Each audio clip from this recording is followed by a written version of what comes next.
Okay, we're live. Oh, there it Okay, is. perfect. So first of all, I'd like to introduce my guest, um, uh, the host of the Populist Middle. Um, I will also share, just for disclosure purposes, he is my friend. We knew each other. Went to the same school. Um, so just putting that out there. Um, but would you mind telling us exactly why you originally started the Populist Middle in its former iteration back earlier this year, and why you restarted it? Uh, yeah. Oh, yeah. So I just wanted to diagnose why the Democrats lost in 2024. That was pretty much the sole purpose of it and where the party should go from there. Now it's more broadly about how to beat the Republicans. And I'm also going to be talking about geopolitics on it. That's great. I think that's something we really need to do. I like what because obviously today's Sunday, so there's a lot of clips coming from the different Sunday morning shows, and Klobuchar just said if they don't want to do anything about people's costs and their grocery bills and their health care and pummel them with these punishing Trump tariffs, then we will simply have to beat them in the midterms. I think that I feel like sums up a good part of both of our Substacks. Yeah. We'll have to beat them. And because I feel like every day there's a new awful thing that Trump's been doing, or the Republicans have been doing. More importantly, Republicans have been doing, because I think that's one thing Democrats are starting to figure out. I hope so. That attacking Trump is not as helpful, because he's not on the ballot in 2026. And God help us, he will not be on the ballot in 2028. Yeah. And if he is, we're in for a lot more trouble than an electoral defeat. So I think, or potential electoral defeat. And so I think that I read that piece like a week or two ago on obviously the 2028 candidates and how we need to start like getting the opposition research out on them and attacking them and whatever enabling and potentially war crimes that they enable through Pete Hegseth that was reported on Friday. Yep. I guess my first question for you is, before we get into like the specifics of like all the different things that are happening, what is your overall prognosis for the party's loss, and how can we quickly move on from that election to figure out what we need to do right what do we do right in 2025 for the November elections, and how do we move that to 2026 and beyond? So I think some Democrats have actually answered that already. I think Mikey Sherrill and Spanberger have run pretty robust campaigns in New Jersey and Virginia. They simply hammered down on affordability. The 2024 loss was mostly because of the economy. Trump's scaremongering about immigration did play a role to a certain extent. But really, it was just and it's the economy's stupid election. That's all it came down to. And what the Democrats have to take advantage of is the fact that Trump is making the same mistakes that Biden was making later on in his term. As much as I support a lot of what Biden did, a lot of Biden's rhetoric when faced with reporters was the economy is doing fine. Look at these numbers. With Trump, it's not even look at these numbers because they're all fake numbers. It's total bullshit. He has nothing to back it up. We don't release the numbers at all. Like that just there's a government shutdown. We didn't record numbers. Isn't that convenient? Like it's Yeah. Well, like they did the same tactic they did with the Epstein files originally. Like they were onto her desk, and then she kind of was like, "Oh, what happened to my desk?" Like it was just like her desk disappeared because, and I don't know what's going on with the Epstein files. I don't think anyone does. And it seems like I've not seen the Republicans that were focused on it. I've not heard much about it since the bill passed. I don't. That does concern me. I do hope that Massey and Marjorie Taylor Greene kind of bring it back up. Who knew that they would be the people that I'd be hoping would do the right thing? But it is what it is. We will take our temporary allies on this one issue and hope that they do the right thing. But yeah. But even then, Pam Bondi she's gonna say, "Oh, whoops, they're being investigated again, so we have to seal everything," or they're just gonna redact it so much that it'll be useless. Yeah, I think that there was a part of me for a while that I actually thought that there was actually gonna be something that like I thought Trump might actually go down because of it. Because like I thought that like the way it was going in terms of the momentum, and like I thought like that if Trump release anything redacted or refuse to release it because I'm investigating Bill and Hillary Clinton or all these other Democrats, of which he was a former member of, not until that long ago. And then the bill passed unanimously in the Senate and almost passed unanimously in the House, and then crickets from everyone. Yeah. I'm like, okay, well, it was bound to happen sometime. Going back to what we normally deal with, which is just silence. Scandal, then silence. Scandal, then silence, and then rinse and repeat. But so we have, obviously, so I don't know if you saw, but on Friday, the Washington Post, which I don't normally read that often, mainly because I think that Bezos has kind of turned it into a really hard newspaper to read if you are Definitely. pro-democracy. But he did. They did report that Hegseth, I guess, when we did the first Caribbean boat blow up a few months ago, ordered to kill them all. Which I like what the Fox News host and Fox News contributor Andy McCarthy said. He said, "If true, it's at best a war crime." I don't know what it would be at its worst then, if the best is a war crime, but it would be a war crime if that was reporting was true. I find it hard to believe that the Washington Post in its current form would post something like that if it didn't have really, really good sources, because of its Trump bent. If they felt like it was at all circumstantial, I don't think they would have reported it. And the House and Senate Armed Services Committees, Republican and Democrat, yesterday announced that they will be investigating this. So what do you think this how do you think this ends? Because we've seen recent reporting that Trump is looking to do some shakeups of his cabinet in the new year. Do you think that this will lead to Hegseth's removal as Department of War head?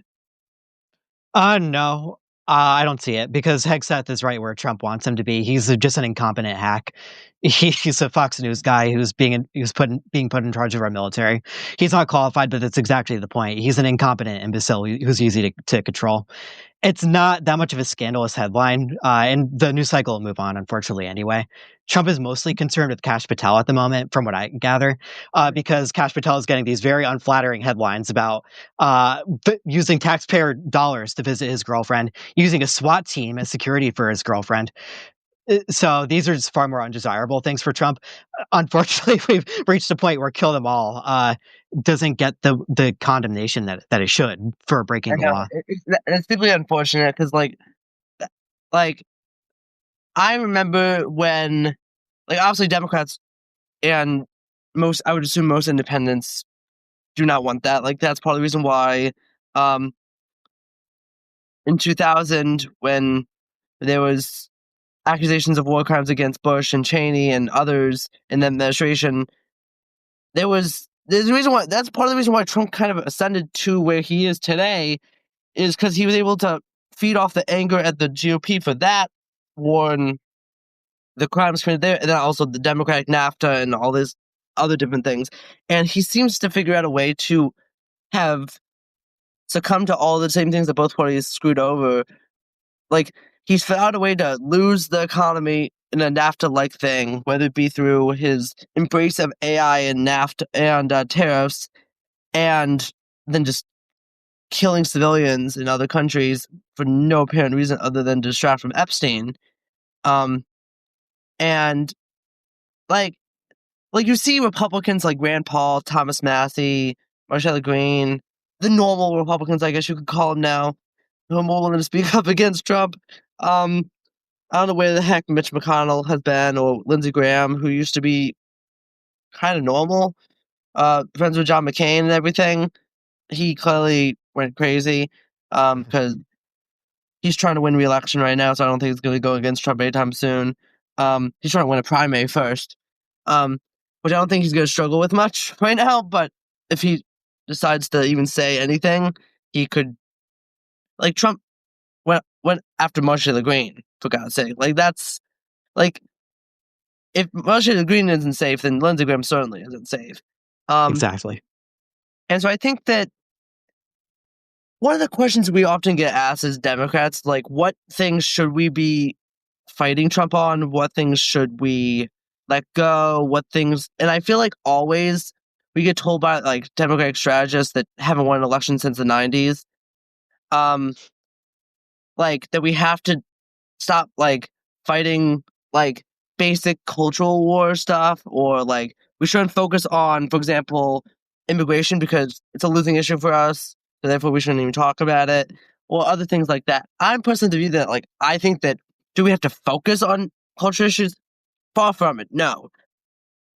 But if we're asked about it, I think we should stick by our values as like Democrats and say, yeah, we support these people, we support this group, and they deserve these basic human rights. Because since the 1960s, at least, we are the party of civil and human rights.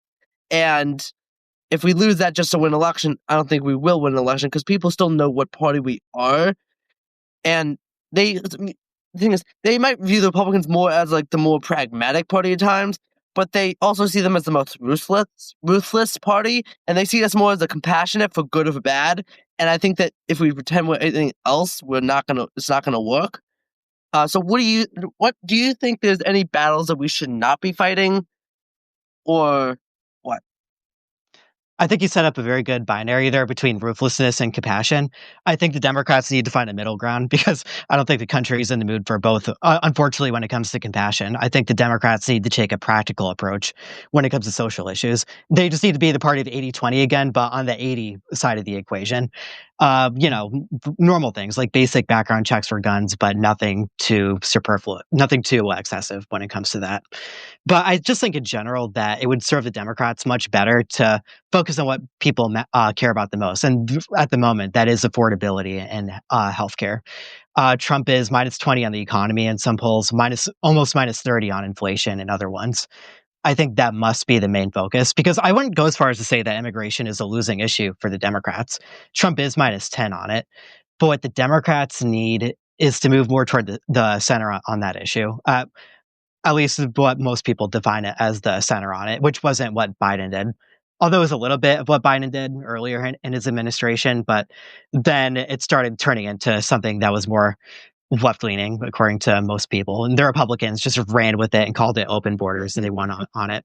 Well, what I find so interesting is obviously we have had a major case of immigration debate in the last week due to the horrific shooting here in DC, not far from AU's campus, actually, not super far. And what's interesting about it was at first it was reported that the person that shot the two National Guards people was let in under Biden, under a under the Afghanistan withdrawal.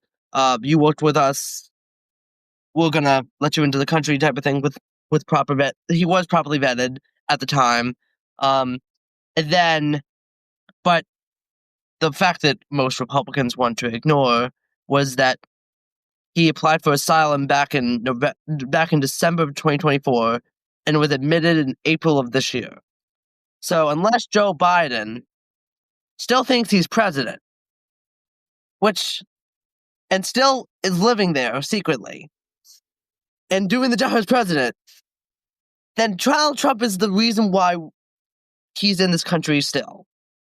Now, I don't know if he was vetted again for this amnesty, for this asylum application. He should have been, but that would have been, whether he was vetted or not, or vetted, let's just say, non-competently, he should have not been let in unless it was a radicalization between April of this year and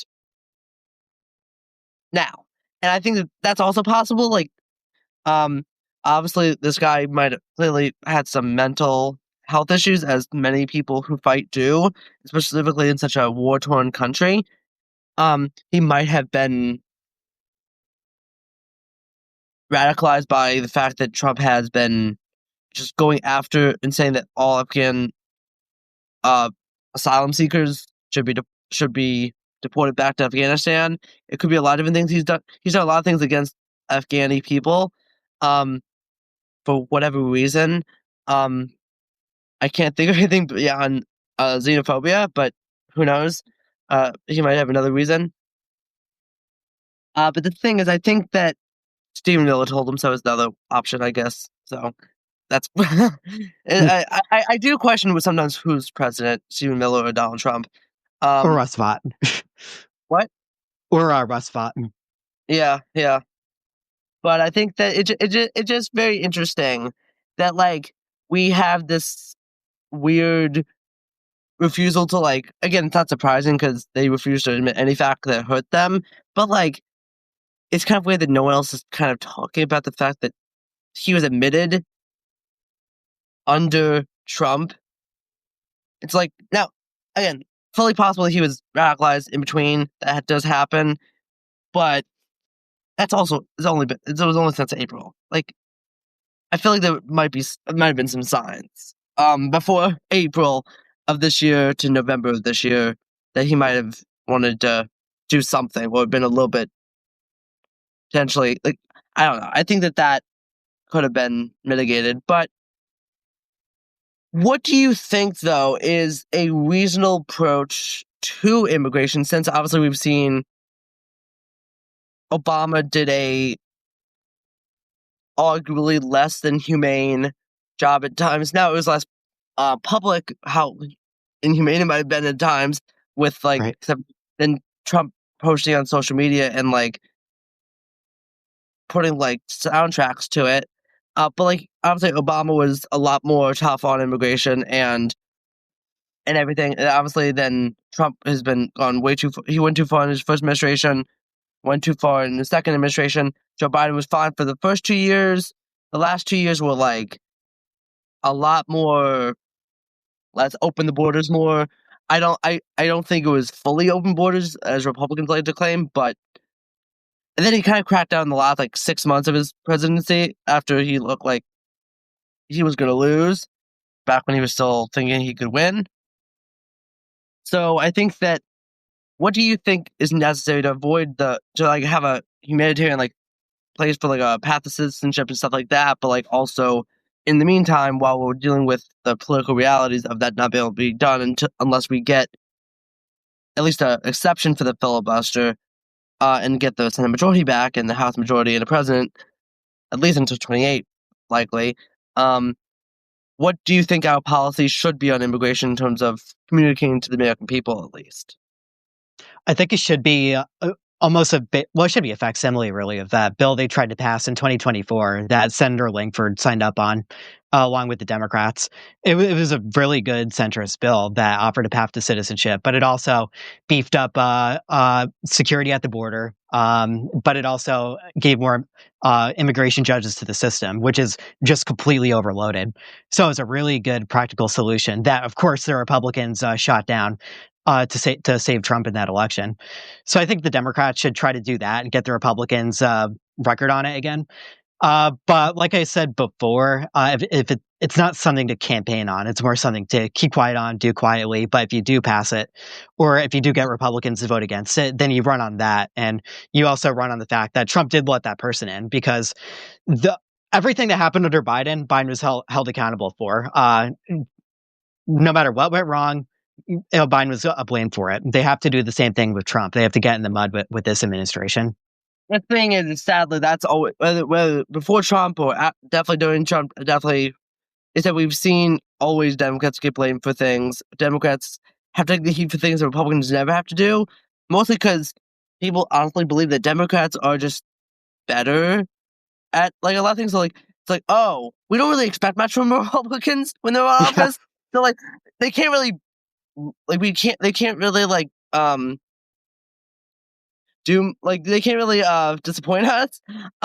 Democrats are like we have these high expectations for you because we still think of you as the party of FDR, LBJ when you had like 55 to 60 seats in the majority, and now you don't, and now we expect the exact same perfection from you. And if you don't give us exactly that, we will not only have you like attack you, we will make you lose to a fascist in the White House. And that's kind of yeah. where we are. It's like, do I think Joe Biden was the best president? On policy, probably he was definitely up there. But in terms of the whole job of president, in terms of communication, in terms of ability to stay fit for the job, I don't think that I think that one of the people that joined us said immigrants are more popular now than ever thanks to Trump's policies. That is true. He has seemed I'd say to so. make the immigration process more popular. 79% of the public say immigrants is a good thing. I don't think we need to be centrist per se. Just common sense populist immigration policies. It shouldn't take decades to become an immigrant. Yeah, That's fair. I think that's a fair assessment. I think that I think we have a situation where I think that you have the immigration thing, but you also, I think that there's so much like machinations among different wings of the Progressive Party and the Liberal Party and the Moderate Party and all this different stuff. And I'm like, can we just be the Democrat Party for once? Just like Yeah. Republicans are dealing with like the most existential threat to their party as an existence between the Nazi wing of the party and the secret Nazi side of the party, which is the Trump side. And I think that it's like, I think Trump has realized that what he was doing was, if I just don't condemn the Nazis side of the wing, whether it be Charlottesville, the meeting with Nick Fuentes back in 2020, or any of these other things, but I don't embrace them either, that'll be the perfect balance, and it'll never come back to bite me.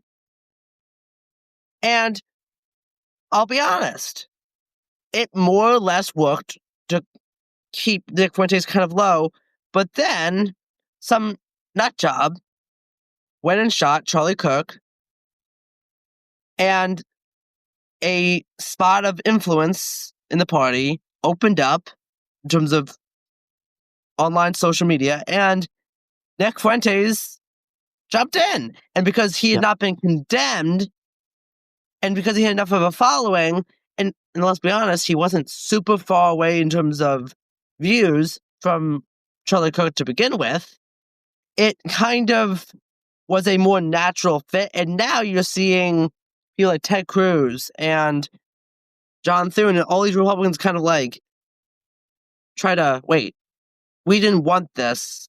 How this all of a sudden, like, we went from not being like, having even talked about Nick Fuentes to being like in almost every article. And now he's connected to the Heritage Foundation, which is a no-go because we like the Heritage Foundation. Yeah. At least a lot of the staffers in Heritage did turn against that president, to be fair, but that's still the guy representing Heritage. He's still the president. So, like, I think that it's, I think it's not like they can, things either they have to distance themselves from Heritage Foundation, which would alienate a good chunk of Republican MAGA voters that are the ones that are more informed about what's going on there. And then, or they let the Nazis take over the party. They're in a really tough situation. I personally think it's not a tough situation morally, but politically it's tough for them. And we all know that they've lost their morals a long time ago. But the thing is, what's so interesting is it's like they kind of felt like it was like a surprise to them that this even happened. Like, it went from like the fact that they're surprised that Tucker Carlson interviewed a Nazi. Like, why are we surprised? Like, this is not like Tucker Carlson's like a Rachel Maddow. Like, he's never been a serious journalist. Like, this is a guy who went to Russia and talked about how great Russia was, has talked about how we were on the wrong side of World War II. So, like, why is it surprising that he actually would then interview an actual Nazi? Right. And Tucker had someone on who said that Churchill was just as bad as Hitler, or something along those lines, or maybe even that Churchill was worse than Hitler, which is absolutely absurd to anyone that knows history. I think someone said, I think a big part of this is that most of the country is done with politicians. Politicians have not done shit for me my whole life, and I'm 42, becoming more centrist, as Ezra Klein telegraphs. A politician will throw you under the bus if I feel like I need to more than anything. I think that there's definitely a deep dislike of politicians. I think there needs to be a comeback of public servants that serve in political roles and to actually do the work of the people, not just go on MSNBC, CNN, Fox News, News Nation, all these other networks and just have these like sound bites and just simply attack each other, but aren't that different in terms of policy.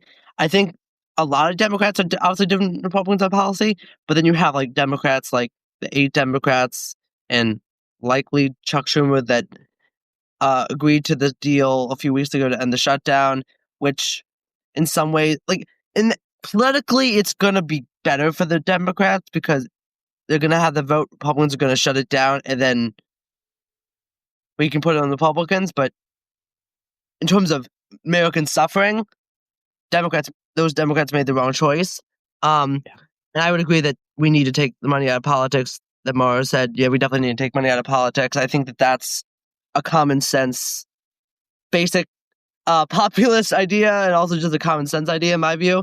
I think that in the meantime, I don't support doing what some Democrats support doing, which is just unilaterally disarm taking funds from various different things that Citizens United lets us do it, because if Republicans are going to do it, I don't want to be at the disadvantage of ideological purity just to say, I did the right thing, well, you lost.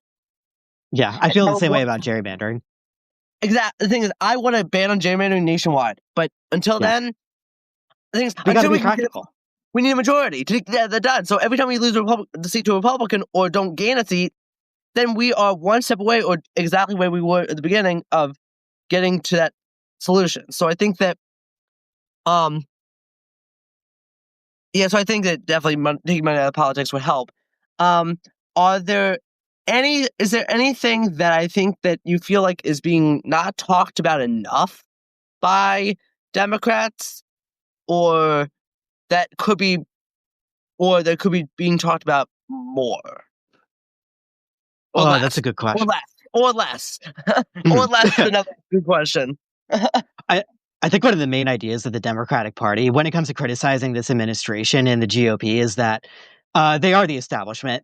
that all they're doing is just creating a new aristocracy. That's at least what I call it. The reason why Kash Patel thinks he could get away with it, with things like he criticized Chris Wray for, is because they think that they're part of this newfangled aristocracy that could do whatever it wants. They have unlimited money at their backs, and they're right about that, at least. J.D. Vance is groomed by Peter Thiel, and you have these other billionaires involved. Trump has dinners with them all the time.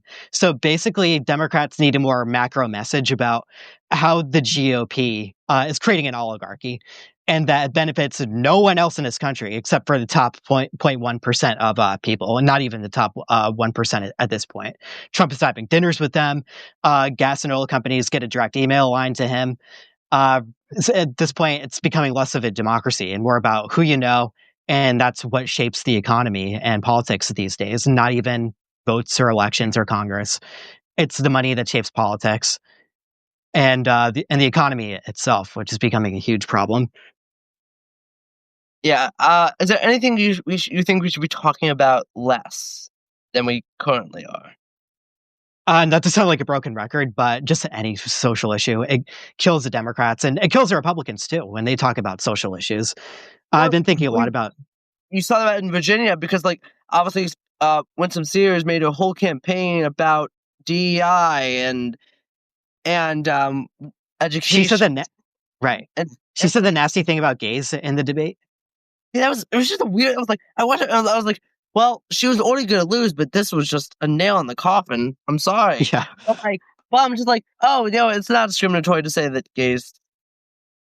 You can't fire gay people. But the thing is, I think it just hurts both parties. I just don't think that, I'm of the view, when you're asked about it, you defend it, but you don't necessarily need to talk about it, because the thing is, the average American doesn't necessarily think about cultural issues unless they.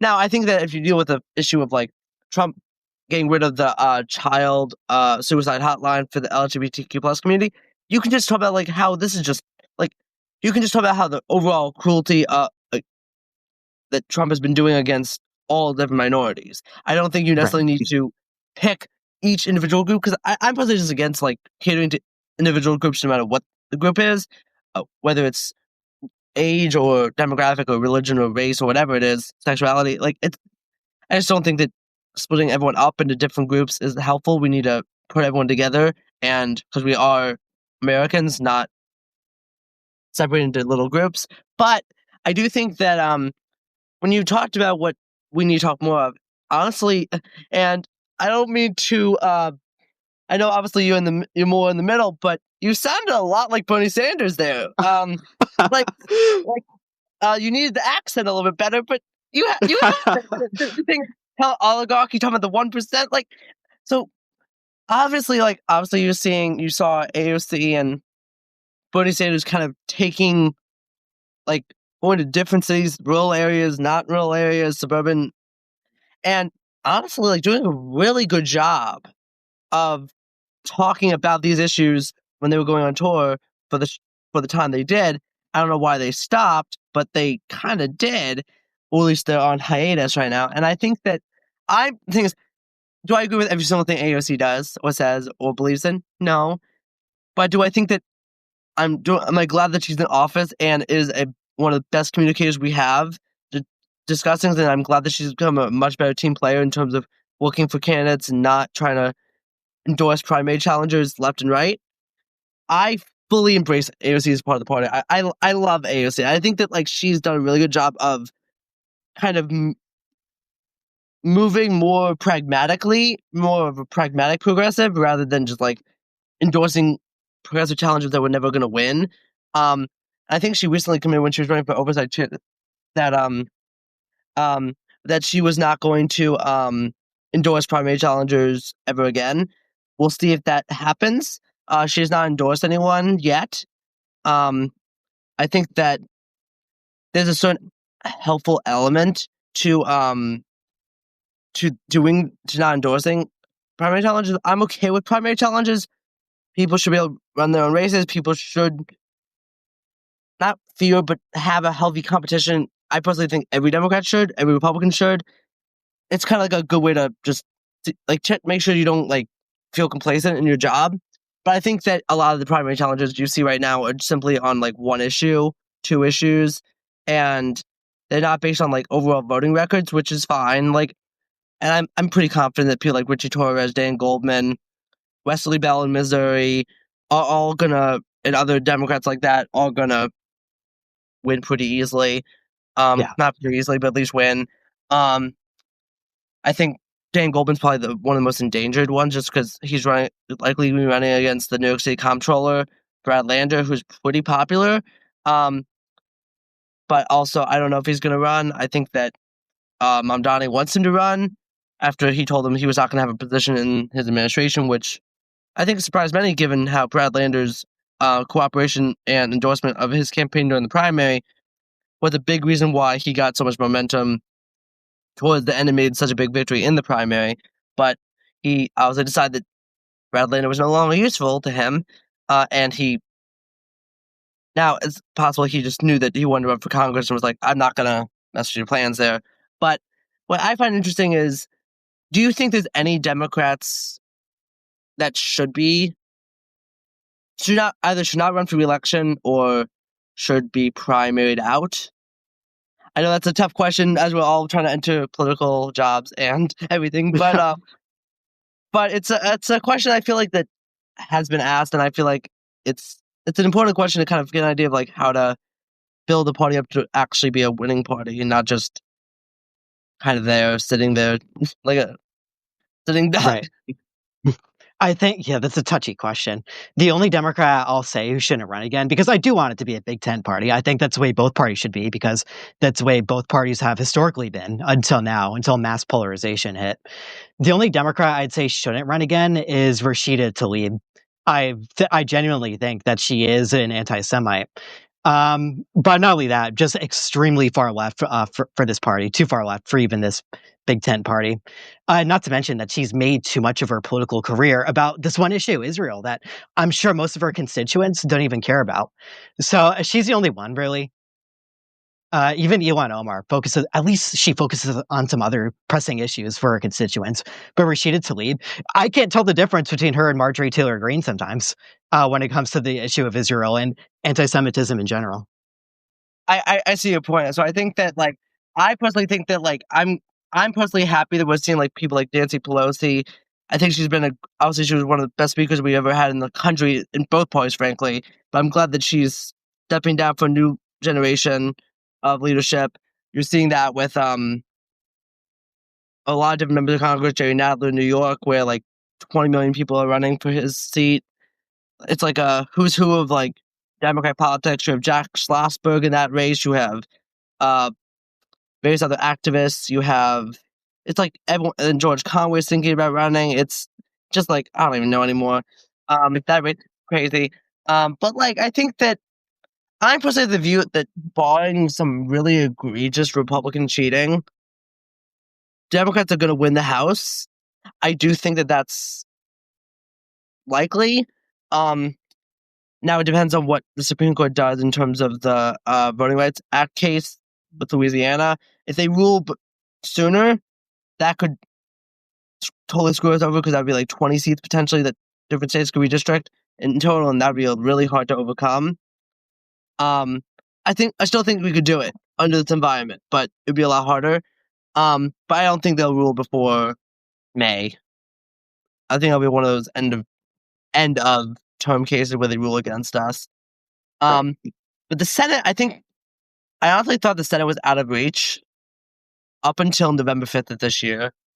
And I was like, we could win the Senate. Like, I still think it's unlikely. I do think we'll win in North Carolina. I think that we have a really good candidate, Roy Cooper, there. Yeah, that's at least one pickup. I do think we're going to do well in Georgia. I think we're going to win that. I think we'll be fine in Michigan. I do hope Michigan's a tough one for me. Why do you think it's pretty good for the Democrats? I think it's good because I do think that Democrats deal with the issue we had to deal with in 2024, where a decent chunk of the population sat out the election or voted for the Republican because of the issue of the Israel-Gaza war. So I think that could hurt us. But I think that what helps us is that since that war is slowly de-escalating in some ways, I have not seen it in the forefront of the news as much as it was in 2024. And also you have the fact that Trump has been wanting to build a resort. So the Republican Party's kind of lost its legitimacy on like trying to court those people as it did in 2024. But I personally think that we'd be stronger if Mallory McMorrow is the nominee than if Haley Stevens is the nominee. I honestly think I think both can win, but Haley Stevens just kind of reads as bland, centrist, and the thing is, I feel like you could just put bland centrist on the ballot and she'd probably get the same amount of votes as Haley Stevens. Like, I don't think she necessarily, as a candidate herself, brings anything to the table more than any other centrist candidate would. And that's not necessarily a bad thing. But like, I just don't know really what she's done in Congress. Michigan obviously would know more, so I'm not gonna criticize her too much.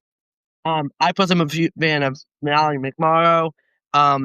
One, because I just think she's more dynamic of a candidate, and I think that she's also I also like that she said that she's not going to support Schumer for leadership again. I think that that's a good sign. It is. And I think that we need a lot more Senate candidates like that. And so I think that will be an interesting race. I think that of all the races that we have to keep in our column, Michigan will be the hardest of them all. Even harder than Georgia, which is just weird to say.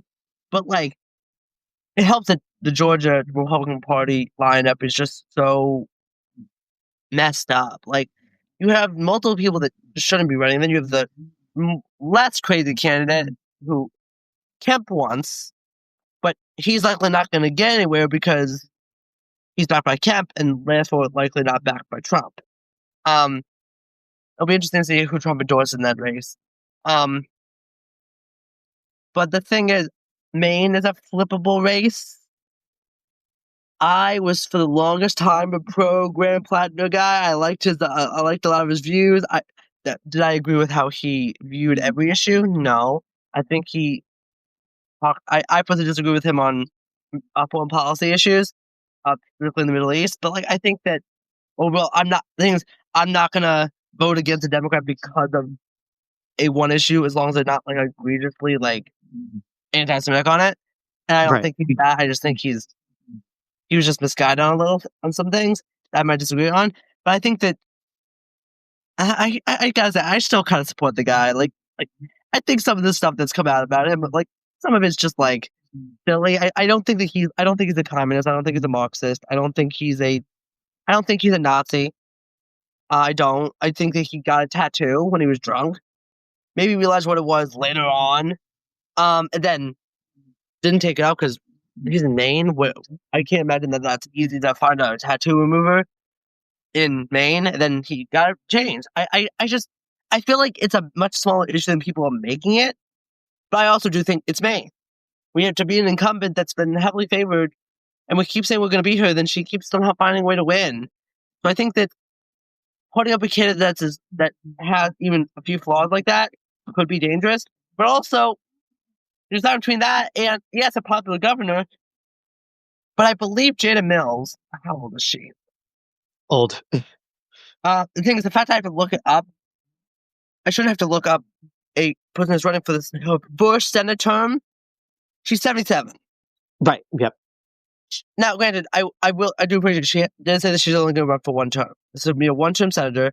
I personally would rather have a senator that could choose to run for a second term if they wanted to and not be in their 80s. But I'm not gonna do the whole like I think you're a bad person because or you shouldn't be in office because you're old. But and I do think that could potentially cancel out given Susan Collins is. Collins isn't as old, but she's getting up there too. Like she is 72. Like the thing is, that's still younger than Janet Mills, but like it's not. I feel like if the two are running into each other, like it's not like Susan Collins can be like, "You're old." Like, if she wins again, she'll be 80, about 80 toward the end of her term. So she doesn't have much of an argument there. Yeah, she'll be old enough to be to run 2028. But the thing is that I think that that's a required age to be president right now. Be 80. Is that the required rule now? But the thing is, I think that you're seeing that situation where, like, I think that the main attack against Mills, Collins couldn't use because of that. They're not that far away in age. And so I think that that's just been I think that's not going to work as an attack. I do think it could work as an attack to like dampen Democratic turnout or independent turnout, but I don't think that. I think that in some ways, Mills might be the stronger candidate. At least as a national, don't have any scandal. The biggest scandal she might have is the bigger problem she has is the Democratic primary. She has to deal with the fact that she's older. Graham Plattner is I think in his 40s, I'm assuming. Yep. So that's just a simple fact that she is an establishment in the middle of a kind of populist insurgency in the Democratic Party. Before, obviously, this was a person that was recruited by Chuck Schumer. So therefore, I would assume would likely support his leadership plans, whatever they may be.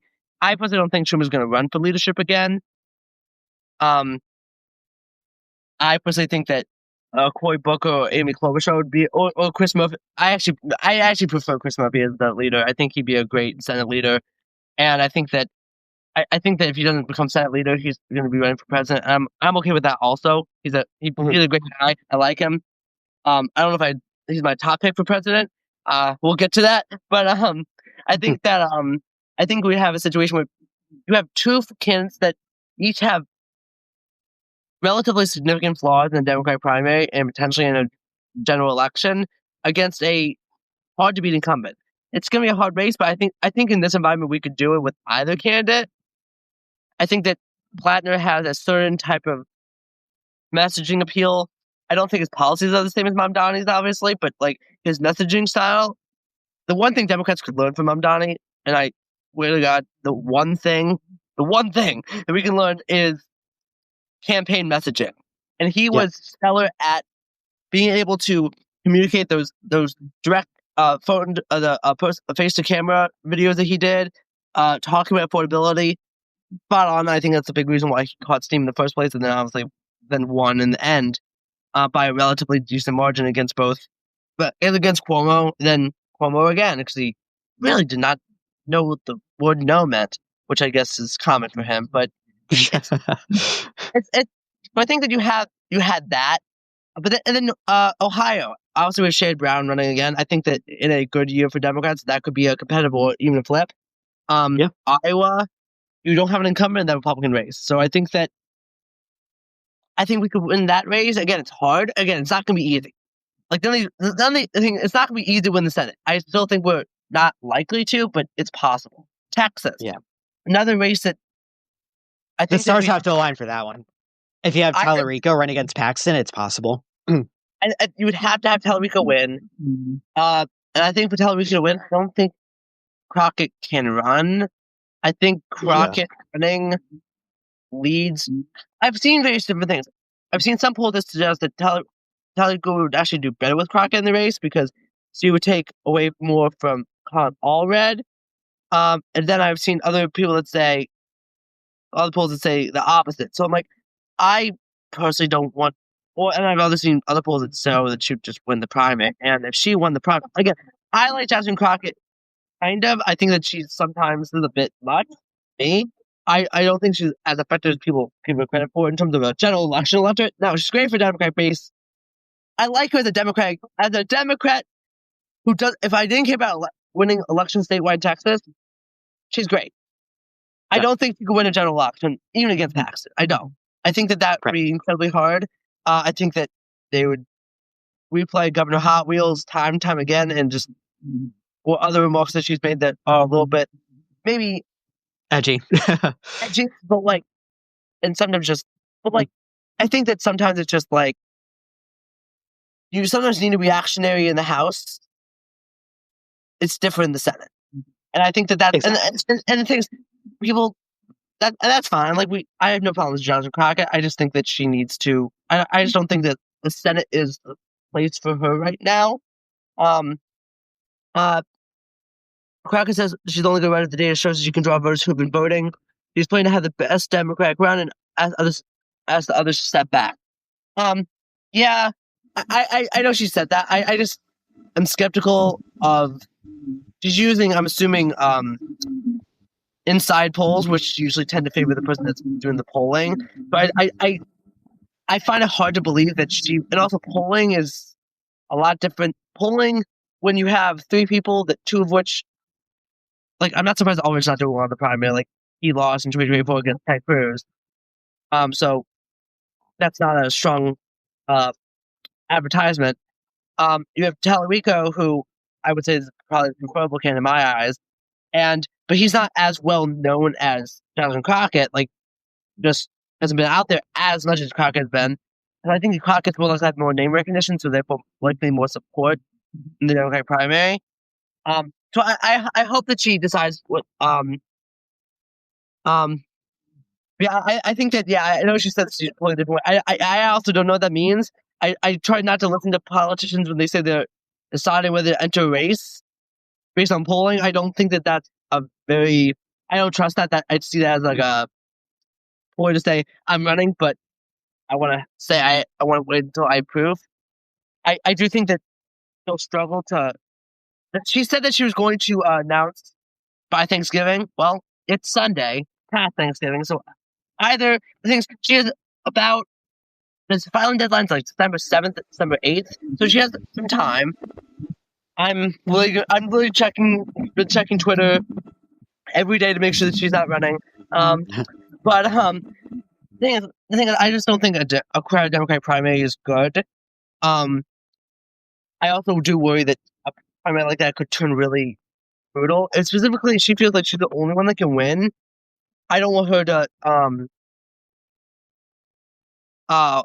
Okay. She said she would announce decide by Thanksgiving, announce by December 8th. Okay. Well, okay. Okay, that was confusing to me. Okay, well, thank you, Cheryl. So, and then obviously, I think Alaska, only if Peltola runs is it even close to being competitive. I think that she's a strong candidate, but I think I've heard she's leaning more towards the governor's race than the Senate race, but we'll see. Makes sense. But I think the Senate races are going to be interesting to see. Also, and then Nebraska has a Dan Osborne running again as an independent. That's a possible one. Not likely, but possible. He got with it. He was the most. He overperformed even though he's an independent. They, I guess, pulled him in the same party as Democrats, even though he's not. He said he wouldn't Congress for either party. I think that he was one of the highest overperformers of any Senate candidate in the whole country. It was like either him or Gallego. So moving to 2028, Obviously, there's a large swath of people that's going to run. But you have everyone saying they're not going to run, meaning they're going to run. Josh Pugh is not running. Westmore is not running. All these people are not running. So the people that aren't running, who do you like? Again, I personally have the view that it's not single one of these candidates besides like one or two. I think it's really one. I don't see myself ever working for Ro Khanna. I just don't. But I think that everyone else I could see myself working for in some capacity if I wanted to work for a presidential candidate, which if anyone's listening, if any presidential candidate or campaign a strategist for any of those candidates is listening, please hire me. Other than that, I could see myself working for any of them. But I obviously have some favorites of people who I prefer to be the nominee. Who do you like? And again, I'm assuming the same goes for you in terms of the wanting to work for someone. Yeah. Well, I do like a lot of them that are presumably going to run or look like they're going to run, but I'd say my number one would be Andy Bashir. Yeah. I like him a lot as a Democrat. He's able to communicate with a rural audience. I'm from a somewhat rural area of New Jersey. It's not extremely rural, surrounded by farms and stuff like that, but it is small town Jersey. If you drive out just a little bit, you do get to the farms and all that. But I just relate to Andy Bashir a lot. He's one of those few Democrats that can actually talk to normal people, and that's what he talks about all the time. And what I like is that one of the things I think makes him one of the stronger candidates is that he has all that appeal, and like he's a Southern governor, and we know that Southern governors work. Like when we've been in slumps, usually a Southern governor takes us out of it. Either be Bill Clinton, 1992, Jimmy Carter was a third one. There's a third one I can't think of right now. But the thing is that so I think that it works for us. I think that if you look at his 2023 campaign, I don't think he decided to run on the issue of trans human rights, but Republicans kind of decided that issue for him. We had to run on it more. And I think he did a masterful job of doing it without losing the main reason why he was running, which is affordability and kitchen table issues. And I think that is something that sometimes Democrats lack. They either go the route of going on a podcast or starting a podcast. I'm not picking on anyone specifically, but going on a podcast, starting a podcast, and then throwing people under the bus. Or they go towards, like, we're going to, talk only about cultural issues. And I think that the middle ground, which is kind of where we are, is where Bashir is. And I think that, when you're asked about it, make a clear stance. Talk about how the people are being inhumane, and it's not actually, you're making a bigger issue out of something that affects, one or two people in the state. So I'm not going to deal with this. And he made it about Christianity and made it about religion, which I also like. I think that because most Americans could understand that. And I think that it clearly did. He won by 5 points in Kentucky when Biden was president. Biden was president. So that was against Mitch McConnell's top pick for the Senate race. So I think that clearly when you have a strong candidate running on issues against a person who only talks about cultural issues, I think that and that's pretty much what J.D. Vance versus Andy Bashir makes it be like. Also, I would just love to see Andy Bashir destroy J.D. Vance in a debate. That would be hilarious. Yeah, that guy, for a small-town guy, he could be brutal. The thing is, he kind of disarms you because he kind of has that Southern charm aspect of him. But then he just insults you right to your face, and then you don't even notice it for a minute or two. Yeah. Can you just say what I think he said? The thing, so I like Bashir. I really like Westmore in Maryland. I really like him. I like Shapiro in Pennsylvania. I would like to see him speak more on terms of the Trump stuff. I think he's been, in my opinion, too silent. But obviously, we'll hear more from both Westmore and Josh Shapiro as they run for election. So I'm assuming we'll hear more. I want to obviously hear more from him before I commit to supporting him. I like the idea of Josh Shapiro. I liked him when he was campaigning for Harris. I really liked the way he talked. I don't know if I would have picked vice president. I think he wants to be president.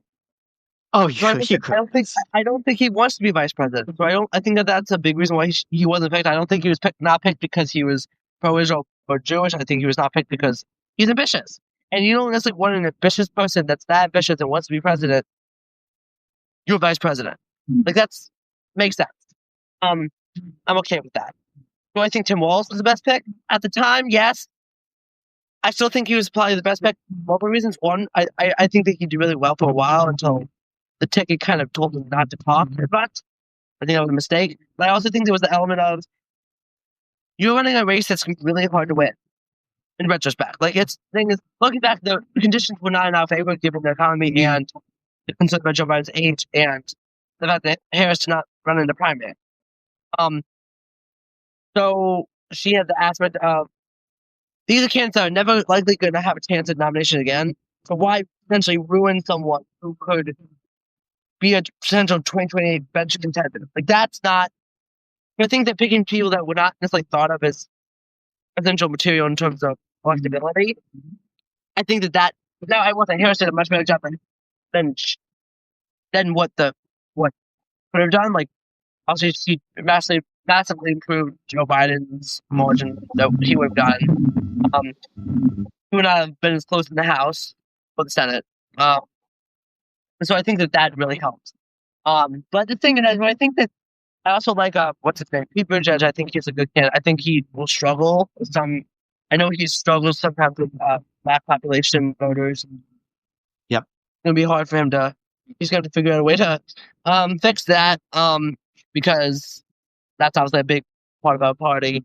For some reason, progressives and the further left wing of the party have just made him into a bogeyman. Whenever I talk to my further left friends, they use him as the poster child of what it is to be a centrist Democrat. I don't exactly know why or how that happened, but it did. So I don't know. I like it, but I just feel he'd be polarizing for the party. Yeah, I don't know. I'm talking to the same people. I've talked to members of my friends that are also more far left that like him, but like also have said that this is a phenomenon. Like, I don't consider him like a lefty, but I also don't consider him a centrist. I kind of consider him like a center left, or like a populist progressive type of, more like me and you. I don't really see him as a centrist, but right, maybe they also consider me a centrist. Who knows? I don't even know anymore. I think that I don't understand. Like, personally, all the labels kind of just don't make sense to me. Really. They don't mean much at the end of the day. I'm a Democrat, so that's really what matters. But I will say I think that this group really impresses me. Gavin Newsom, I think that there's some things that he's still, there's parts of me that's still like, I wish there was a few more edges that were softened. I wish that I don't appreciate, but I do think that his fight right now. So I think that there's also I think that Newsom's been doing good in terms of Prop 50 and redistricting and fighting Trump and really making Trump look like an idiot by doing his trying to mock him. I think that's been great. Yep. I would like to see more substance out of him, which obviously we'll see when he runs. And I would like to see what he believes in more, because I think that sometimes politicians of all stripes struggle to actually tell us what they believe in. They fall more into the wherever the wind goes type of thing, and I think that Newsom's no different. Which is fine. That's how I thought of him. I think that's just a politician thing. If you've been in office that long, you eventually will change your position on things all the time. I do think that Shell made a point about how Buttigieg might be a little bit unpopular due to his connections with AIPAC. I think that that's a possibility. I think that Newsom. I think that AIPAC has definitely been a polarizing thing. Partially because it's PAC, partially because it's connected to Israel. I'm pushed this view that I'm against all PACs, and I don't like AIPAC for that reason. I also think that it's too pro-Netanyahu for my tastes. I don't think that it's worse than any other PAC, but like I think that we need to be honest about why AIPAC is worse than any other PAC and what that signifies in my view. But I think that I don't think that I personally think we should be getting rid of all PAC. But in the meantime, I'm not gonna unilaterally disarm. I don't think that AIPAC is unilaterally evil more than any other PAC is evil. I just that's what I do on it. And if there's any worse foreign influence in this country using money, it's Qatar. They pour billions of dollars into this country, whether it's in our universities or bribing the president with a jet. They are far worse than Israel could ever be. Well, I should say Likud more than Israel, because Likud is obviously the right-wing party in Israel. It's more likely to use these underhanded influence tactics. Yeah. Oh, yeah. The thing is, I think the worst thing to happen to the U.S.-Israel relationship is Likud and Yahoo's. I would say defy what's happening in that war as very, very. It's a humanitarian disaster created partially by Hamas having no care about human life, but also Israel also not really doing their best to avoid humanitarian disaster. So I think I'm ready for the war to end. The hostages are home. I think we need like 3 more to come home until the remains, but just end the war. I want the war to be over. I think everyone would agree on that. I think that there's a lot of issues with ideological purity that we will have to drop by 2028. Because the thing is, if you look at any presidential candidate of either side of it, or just candidate in general of any race, there's going to be an issue where like they take money from someone you don't like. They have policy you may not agree with on one thing, and I think that sometimes what happens is we let the ideological purity kind of either allow it give us a permission structure to not vote for that candidate in general, or we attack them so viciously that weakens so much by the primary that they have no chance. I think in the general, right. The thing is, so I think that obviously obviously a big, whether I like it or not, is going to be a big part of the race. We're going to get rid of all ideological purity tests. I'm just sure of that, except for I think ideological purity tests will remain, and I think that that's going to remain. Unfortunately, and I think that is going to hurt Democrats. We're going to back. I think that if you come out too forcefully for Israel, you'll not become the nominee. If you come out too forcefully against Israel, you'll be weak in the general. And I think you have to come somewhere kind of in the middle, where it's like, I think that the current Israeli government, we shouldn't give offensive weapons until they kind of, so there's a new government in power and they do different things. But we're still going to agree to defend them, and because they are our ally. I think that is kind of a reasonable take in my view. I don't think we need to be giving offensive weapons when we don't know what's happening. But I think that foreign policy is such a thing that I don't think the average American votes on. I think Democratic activists and Republican activists vote on it, but I don't think that anyone beyond that makes a decision based on foreign policy. The average American is struggling with taxes, paying insurance, buying groceries. They don't care about what's going on across the entire Atlantic and Mediterranean for the most part. Whether that's unfortunate or not, that's what the thing is. We've been trying to get people to care about Ukraine for several years, and that's our ally fighting against our former big enemy, who's now become, I guess, our friend to some extent. I'd say they're fighting their small enemy. China's the big enemy now. Russia's the Mussolini of the bunch now. Oh yeah, definitely.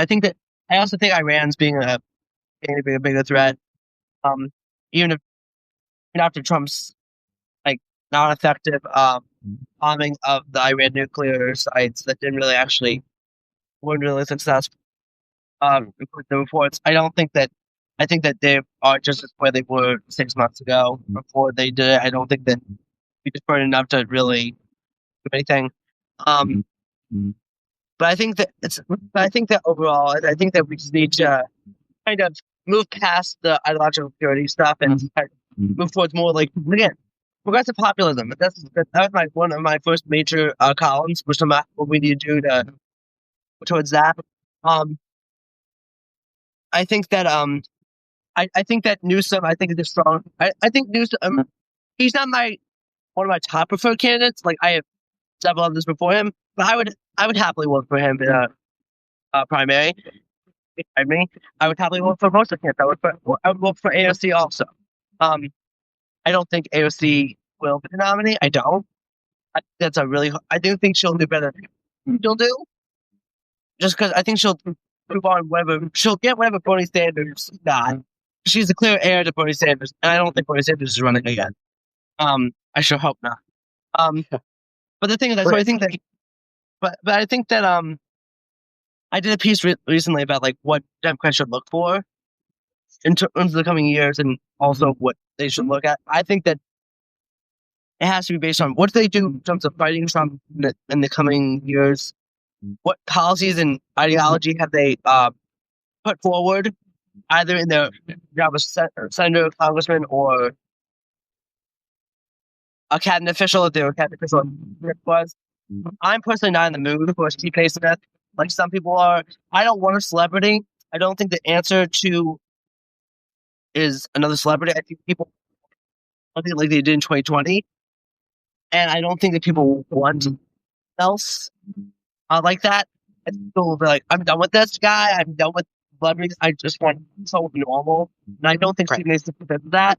Like, obviously, Stephen A. Smith said yesterday, 2 days ago, that like Paul Kelly doing the video and others doing the video of like telling people that they do not have to commit illegal orders. He called that sedition. So I don't think that he's really one outside on democracy front as much. I'm surprised to hear that from him. I was like, he was more rational than that. The thing is, what happened is like the thing is sometimes he says things I'm like, okay, I can see where he's coming from on that. The other times I'm like, he says something like that, I'm like, well, but he said something like that enough that I'm like, what are you doing? Like can you? That's like this is not helpful. Like I think he just says whatever will get him the most clicks, and that definitely gets the clicks. And I don't think we that like I don't want that as president. Like we have that already right now. I don't want that. I don't want him. I don't want The Rock. No celebrity politician I'll get is Gavin Newsom. He's very like he does have that like celebrity feel. I think it's California, so like he kind of has that theatrical stuff, and I think that's the one thing I struggle with Gavin is the theatrics, and I don't know if I necessarily want that. I kind of do. I think that's what our current political and media environment calls for. But I do think that Newsom won in 2028. If he became the nominee, he would win 2028, and I think he would win 2032. Yeah. I don't think that he went against Nick Fuentes. I don't think Nick Fuentes is powerful enough to become the nominee. I do think he has enough power to be influential in deciding the nominee in 2028, definitely 2032. But I don't think he's strong enough to become the nominee. I think that he will have a situation where I don't think J.D. Vance is going to be the nominee either, though. I don't. I think that he could be the nominee. I'm not ruling it out, but I'm saying unless he marries Erica Kirk, which honestly in the cards, I don't see how he's seen as pure by the Fuentes wing of the party, because Fuentes made it clear that he does not like Urusha and the kids because of they're not Christian and they're not white, so therefore Fuentes doesn't like him. I think you'll need someone that either will be more of the Fuentes winning the party or more geared towards that, or someone who outright calls the Fuentes out and is so clear. You either gonna have a bunch of candidates that try to get more towards the Fuentes winning the party to like kind of like cater them, but not exactly like not become it. And then you're gonna have like one or two people that like kind of fight towards a more normal side. And I think Ted Cruz would probably get that lane of all of them. Right. And to be like the strongest against the Fuentes winning the party, like consistently. But obviously he cares a lot about anti-Semitism, obviously, and he cares just about not being a complete asshole, effectively. Like that's kind of what like Fuentes is like.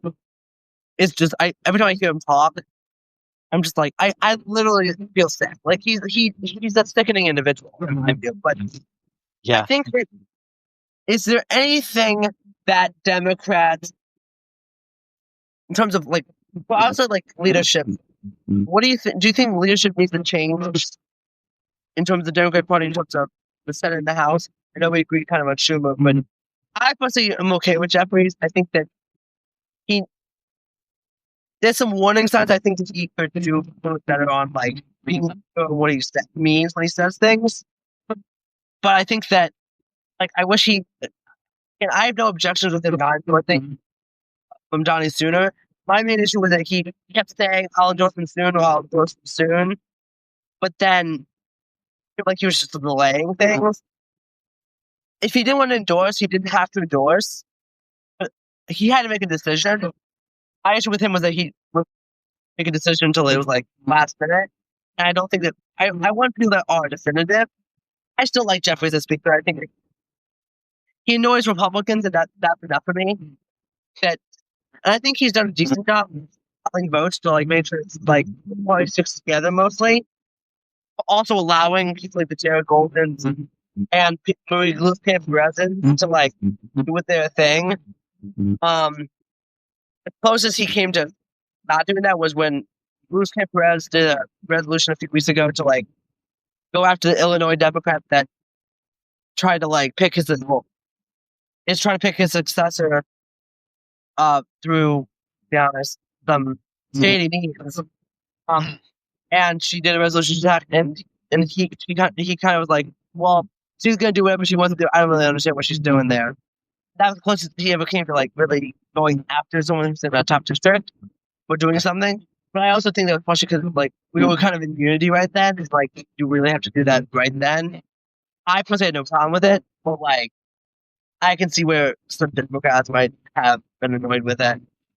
I am glad that he was able to kill the caucus resolution that was going to just approve of just of them. Like now that would have been stupid. On the progressive caucus, I'm glad they decided not to do that. I'm glad Jeffrey shut that down. I feel like even a lot of the caucus was against that anyway. Yeah, I think that people are just tired of censoring resolutions. I think they're just done with it. Like we just keep censoring people or threatening to censor people. It's just getting annoying. I think that we're seeing a situation where Democrats.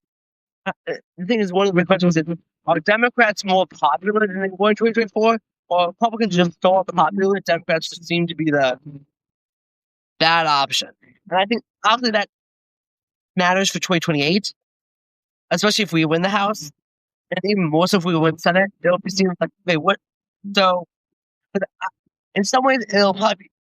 I don't want to say it would be better if we lost, get the Senate back. Like, in some ways, it would be. Because, like, it would not be like it looks like we're obstructing the whole time. We need to do something that's actually effective. Like if there's a good bill, don't just block it. Just to block it, like, try to work with people. Like, be willing to negotiate on things. Because the thing is, we need to be willing to, like, not just block sometimes. Now, one thing I have not moved on is not impeach him. Please don't impeach him if you quit back at the House. Like, yeah. Don't do it. Had he done millions of things just probably today that are worth impeaching? Yes. But since there's zero chance he'll get convicted in the Senate, it only brings his base and his detractors in the Senate and the House back to him, and it makes him stronger. I don't know why. Miles. And not to mention that the main thing is that you have to get into Trump's head for a second. He lives his life like a reality TV show. And when you impeach him, you make him the main character. And not only that, you make him the victim. And he excels in that. You can't let him do that. You have to keep... When the Democrats get back into the House, they just need to keep investigating the Epstein files, supposing they don't release all the information, which they probably won't. You use your investigative powers in the House, and you'll do a really good job at depressing Republican turnout in the election after that. I would agree with that. I think that oversight is going to be the main tool of like opposition, and I think Robert Garcia, who's the current oversight ranking member, has been doing a great job of as much as he can as the minority to get what he needs with the things. He'll be better because he also just like hilarious. Like I just enjoy his like time. Yeah. But what I find interesting is that like obviously you're talking about 2026, you're talking about gerrymandering, and the redistricting wars between all the states. Texas seems likely to be held by the Supreme Court. I don't see them overturning that. California will likely also go to the Supreme Court. I don't see them overturning that. It's possible, but I don't see it. It's so hypocritical on its face if they do that. I don't even think they'd go there. They usually do things based on optics, and I just don't think the optics would look good there. Yeah. Like, unless it's a cultural issue, like a religious issue, they're not going to usually go so far right wing on the hypocritical side. They only do that on abortion and other things like that. They didn't do it on gay marriage. So, like, I think they didn't take that case. I felt like that was a. I think they'll do things that's the. I think, but what's interesting is just seeing Indiana, and Indiana really pushed back, and like I heard someone like after Trump sent out his Happy Thanksgiving message, he called Tim Walz the R word and everything. That was just like you had an Indiana Republican said, I was not really I had not against redistricting yet, but my daughter has Down syndrome, so I am not voting for this because of that. Yeah, good for him. But like, then you had another Republican who accused the White House of violating the Hatch Act because I'm not coming to the White House. Don't you have better things to do than talk to a nobody like me? Like he says I don't think you can really use executive people to talk about political things because I think it violates the Hatch Act.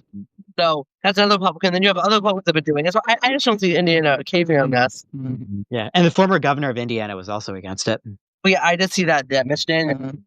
I don't know what it is about Indiana Republicans. You had Mike Pence stand up to Trump in the end.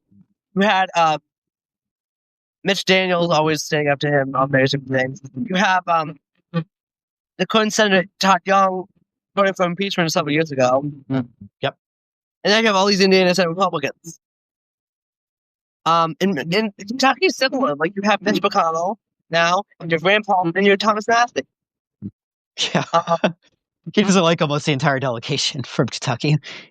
I don't know what's going on there, but like it's like so you're seeing that, and I think Kansas also has a similar thing that they might try to redistrict, but they're also going to deal with the fact that they have Republicans that also might not be willing to do it. They're going to need supermajorities in both much like just because they have a Democratic governor right now. Yep. Which I love. I think that in the end, I don't think it's going to be I think it's going to be close to a wash for Republicans. I think the Democrats are going to they pop back enough. I don't think Maryland ends up redistricting. I hope they do, but I think that there's an argument there that we tried doing this before, taking out Andy Harris, and it didn't work. It led to the court drawing to that, but that could be worse for us. That's the argument of the state senate president. Westmore's of the view, like, we're going to study that best. If that's what comes out best, I think that they'll probably not do it. I think the only way they'll do it is if, like, Florida redistricts, or, like, one of these other states ends up redistricting anything when they're not expected to, like Indiana or Kansas. Yeah. Although I disagree with that. I think Democrats, they should just redistrict like hell. I mean, they should gerrymander like hell.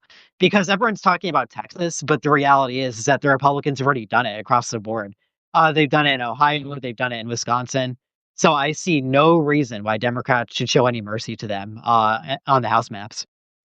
I understand that. I don't disagree with you, especially since I'll be honest, like I think that the Supreme Court is likely to rule which one the rest of the teeth of the Voting Rights Act, and that will likely lead to a gain of like 20 seats across the thing is, why not just fight back now and just really just go for it and see what happens? Because I think that 2028 could be a bloodbath in the House, assuming that Supreme Court rules that way.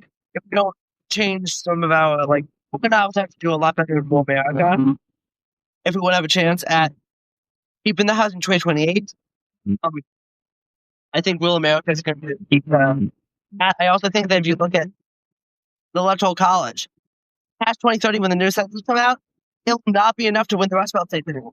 We're going to need to figure out a way to win Arizona, Nevada, North Carolina, and Georgia.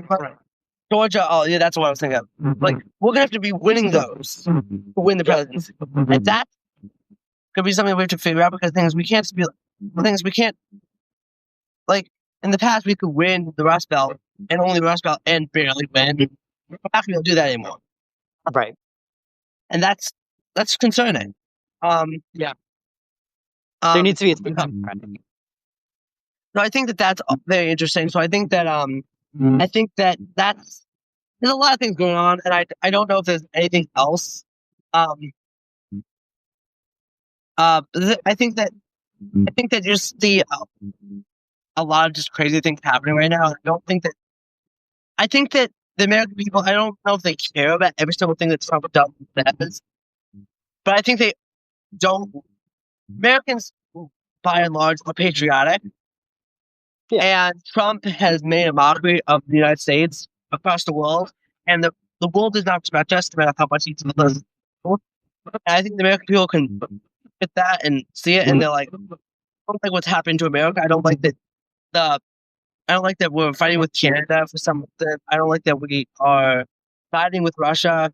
Like, they might not understand all the intricacies of everything, but I don't think that people like the way things appear. The appearance of things under Trump seems chaotic and un-American. And I think that if Democrats can take back the flag, take back religion, like Melissa Slotkin and James Talarico talk about, I think we're going to be in a much better place in 2026 and 2028 and going on. I think that there's going to be a lot of interesting. I think MAGA's having a right now, and I don't know who wins that. But I think that Democrats win that. So I think, assuming Democrats don't do it ourselves, also. I will say I appreciate that even though there's also been disagreements in the Democratic Party about Mamdani, no one, like, if people didn't endorse or people chose to endorse or whatever, there has not been like a civil war of like, oh, you didn't endorse, we must get rid of, like yes, there's primary challenge. And you don't see like the Congress really calling and attacking people. That's a moment of growth for us, I think, in the party that like, and like even after the census thing, where like all those Democrats caved, like you saw talk about it, but like it's kind of died down now. But I think that like I think that you're seeing Democrats just taking the moment of like, oh crap, Republicans are in disarray. Let's try to be in less disarray than that. Which usually we struggle with. Right now we're not. Give it time, but like I think that what's interesting is that Mamdani, I don't know what was happening there. I don't know what, but like if you are a Democrat that was worried about Mamdani for Democrats on ballot, I don't think you have to be as worried because those gave us a bunch of ad material. They're like, he's not that bad. Trump loves him.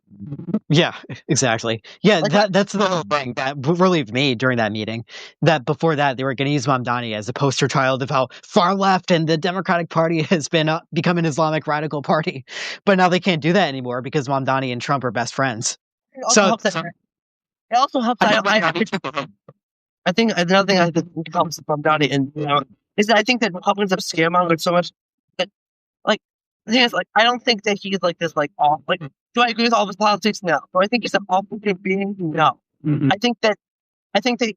don't think he's what Elisa Sonic called a jihad. I think I disagree with some of the policies on like plans to tackle anti-Semitism in the city and how we talks about Israel. But at the end, he has no control over what happens in it. I really don't care what it is. And I think overall, I think that you have a situation where Mamdani has some good policies in terms of I don't know if his free busing thing is going to work, but I don't oppose the idea of it. I just think that it's really hard to implement. So I think that calling him radical when the things he might actually get done are actually more mainstream Democrat policies, I don't think it's going to work.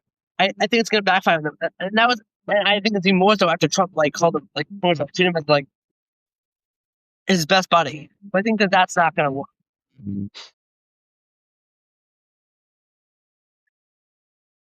Questions I had, I think wanted to talk about something that I didn't address. Oh, let me think. There is so much going on now that it's hard to keep track of. Oh, what do you think is going to happen in the Tennessee district with Bain versus Summit? Yeah, I think that's a very interesting race. I think Afton Bain is a very strong candidate in a lot of ways. I think that had some talks come up that are less than helpful. In a race in the Tennessee district that won the vote for Trump with 22 points. I will say that she did an interview with CNN this morning, and she talked about how she has discouraged from that long, and I felt like that was a really good way of doing it. Isn't it enough 3 days away from the race? Likely, I hope so. I want her to win because I think that, but I also do think that even if I think it'll be under 5 points, I don't win by less than 5 to 8 points. And I personally think that would be a huge win for that crowd. Yeah, because I think there was a reporting by Punchbowl news reporter Jake Sherman a week and a half ago after the March to the Green resignation that pretty much said there's more early retirements there. And I think that's, and I don't think we haven't seen any more since March to the Green. If we win that race, or if we make it within single digits, you might see some Republicans hitting the writing on the wall and just leading. And I think that would be. Do I think it's likely the Democrats in the House before 2026? Yes, I'm likely. Yeah, exactly. Is it impossible? Far from it. And I think that is the fact that it's even a possibility should scare Mike Johnson and show how awful of a leader he is. That's never happened, I think, in American history, where the House has changed parties mid-cycle, and that'd be pretty cool. Yeah, my dad and I were talking about something recently with Mike Johnson, that Mike Johnson was being interviewed by the reporters, and he made some tongue-in-cheek statement about how I'm not in control of my own position, and he didn't mean it literally, but at the same time, there is a sense of there's a hint of truth in every joke. So I think he's basically just given up on being a leader. I think that I don't think it really matters what he wants to do. I think that whether I don't think they're going to try to get rid of him before 2026. I don't think so. But what I do think will happen is whether the House is the minority or the majority, whatever happens, Mike Johnson is not going to be the leader of that party. They're going to have a new speaker election. I don't know if he'll even. I don't think he'll run because I think he knows. And now who knows who it could be? Who really be the one in that caucus? I never even heard of Mike Johnson until he became mayor. So I don't know.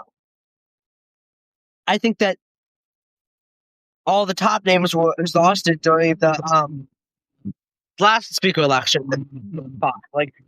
Five would turn down because Trump said no to all of them until it kind of settled for John. It was not like everyone was oh yeah, John's that pick. It was kind of no one knows who the heck he is. So, for what could he have done wrong to upset Trump? That was kind of how I saw that, him winning that. But so I think that overall it's going to be interesting to see what happens there.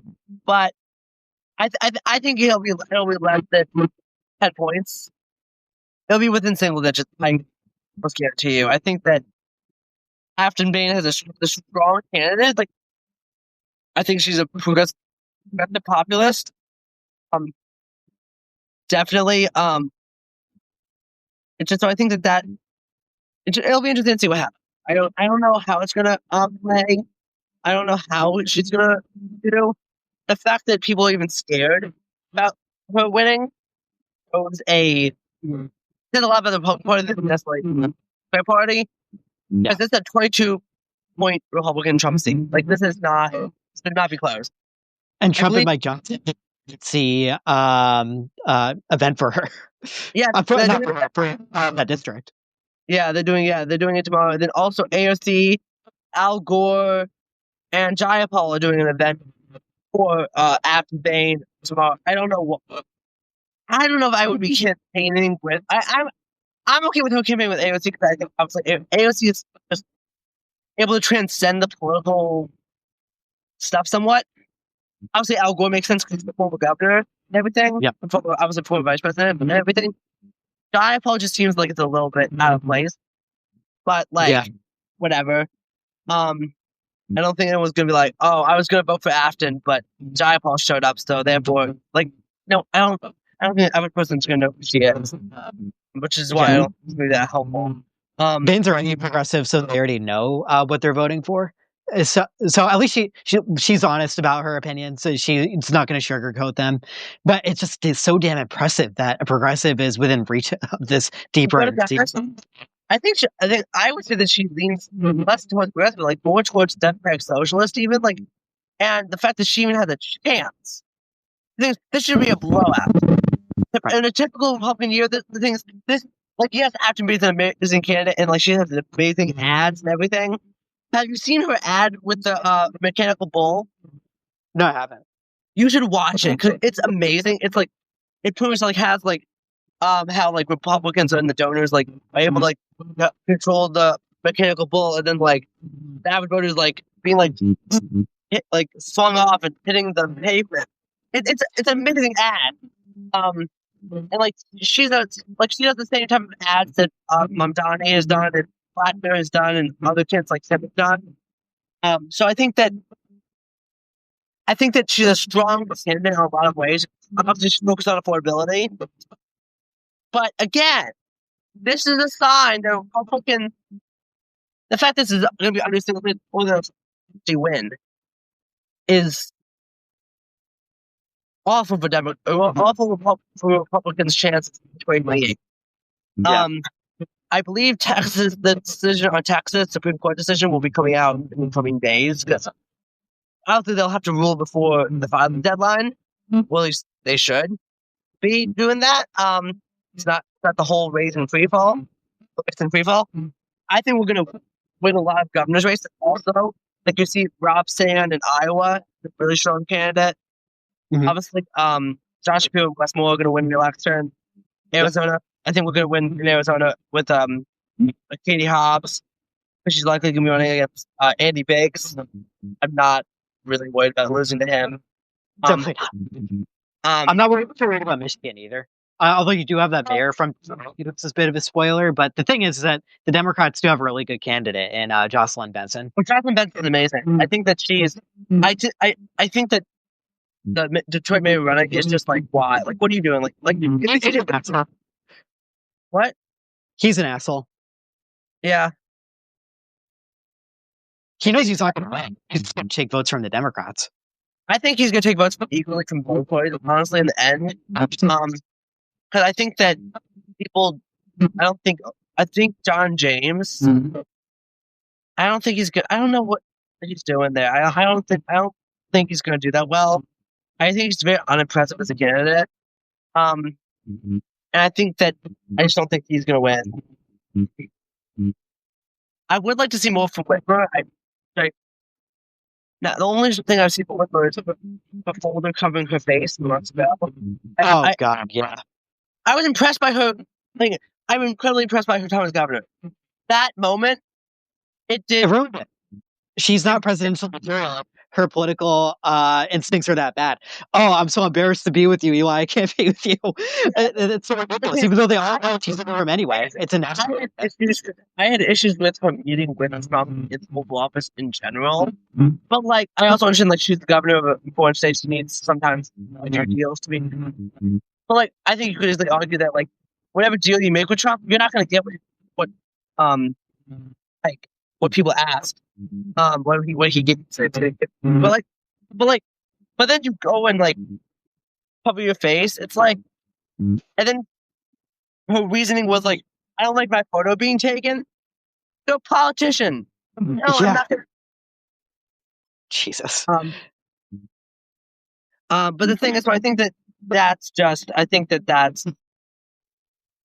And not to mention, he talked about and harped on working with Trump in the past. So you could work with Trump in the past with that Air Force base in Michigan, but then you're afraid to be with him in the White House when you're just talking business and you're getting concessions for your state.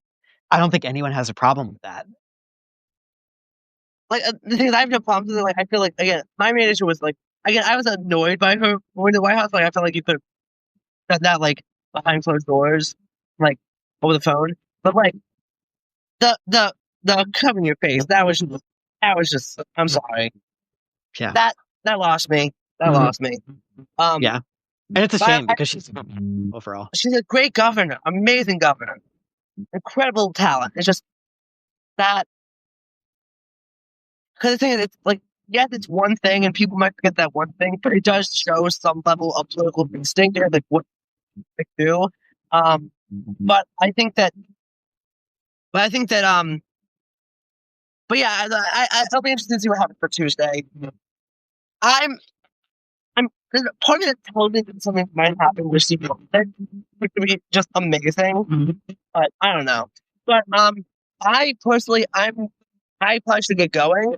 Um, but I will say, subscribers, um, obviously subscribe to the Populist Middle. It's a growing Substack, but I'm sure she'll have some great stuff coming out soon and everything.